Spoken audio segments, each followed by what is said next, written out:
So circling back to Turkey, and specifically Ephesus, more specifically the Library of Celsus, which is going to be the first stop once we get there, I thought I'd just take a moment to highlight this lovely building, which is more than a facade, even though the facade is lovely, because it deserves a highlight, and because we love libraries here. It was the third largest library in the entire Greco-Roman world, behind the Library of Alexandria, which is number one, obviously, and the Library at Pergamum, which is just elsewhere in Turkey.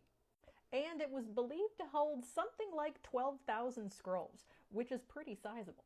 While we're there enjoying the library vibes, we will also be able to say what's up to Celsus himself, because he's actually buried there, which is incredibly unique because it was not Roman culture or custom to do any kinds of burials within the city limits. That was just not their thing.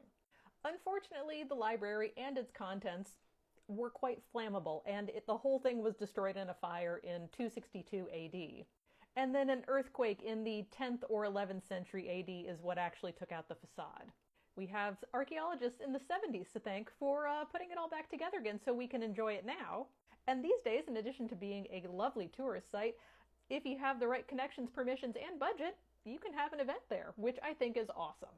The lighting and the sunset vibes, this is excellent. And one more library fun fact to end the video on. The very first librarian of the Library of Alexandria, a man named Xenodotus, was born here in Ephesus. It was before this specific library was built, but the library connection is there, and I love that.